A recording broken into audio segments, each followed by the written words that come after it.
Assalamualaikum warahmatullahi wabarakatuh. Perkenalkan, nama saya Yanti Ramadhani dari Lokal A1 Bimbingan dan Konseling. Di sini saya akan menjelaskan materi tentang radikalisme. Pertama, ada sejarah radikalisme.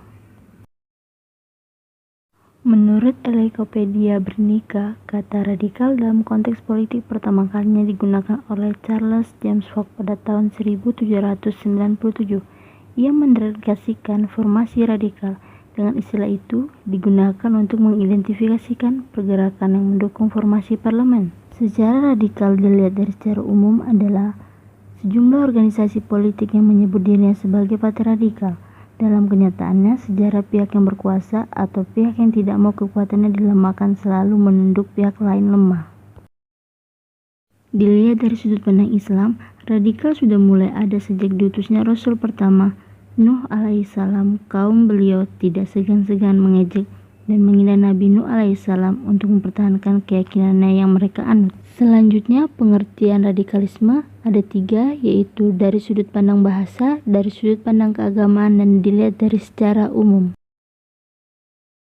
Pengertian radikalisme dari sudut pandang bahasa adalah radikalisme berasal dari bahasa Latin radix yang berarti akar, merupakan paham yang menghendaki adanya perubahan dan perombakan besar untuk mencapai kemajuan.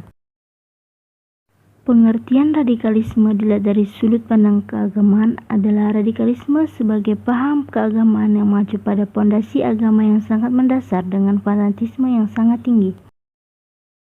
Pengertian radikalisme secara umum adalah pemikiran atau sikap yang ditandai dengan 4 karakter. Yang pertama, sikap tidak toleransi dan tidak mau menghargai pendapat orang lain. Yang kedua, sikap fanatik atau merasa benar sendiri menganggap orang lain salah. Ketiga, sikap eksklusif atau membedakan diri dari kebiasaan orang banyak. Dan yang keempat, sikap revolusioner atau cenderung menggunakan kekerasan untuk mencapai tujuan.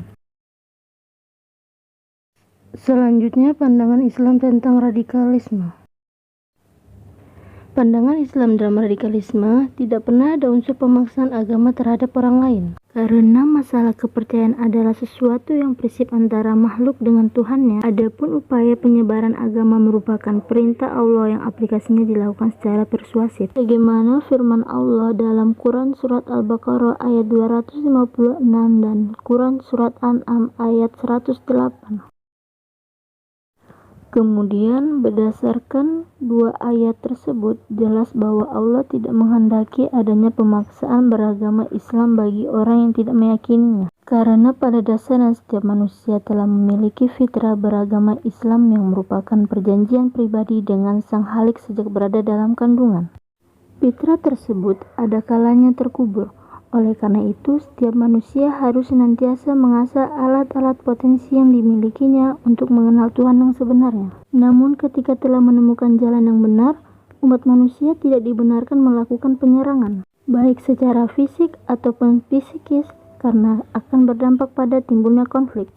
Islam radikal terbagi menjadi 2 makna, yaitu sebagai wacana dan aksi. Radikal dalam wacana diartikan dengan adanya pemikiran untuk mendirikan negara Islam, kekhalifahan Islam tanpa menggunakan kekerasan terbuka. Sedangkan dalam level aksi, radikal diartikan melakukan perubahan dengan aksi-aksi kekerasan atas nama agama. Kaum gerakan Islam radikal memilih jalan kekerasan sebagai cara untuk mewujudkan tujuannya dalam mendirikan kekhalifahan Islam di Indonesia dan menentang hukum serta pemerintahan Indonesia. Selanjutnya, upaya Islam dalam mencegah radikalisme. Upaya Islam dalam mencegah radikalisme seperti upaya antisipasi atau tindakan preventif. Pertama, penataan dan perataan ekonomi dan kesejahteraan bagi seluruh lapisan masyarakat. Kedua, supremasi hukum harus ditegakkan.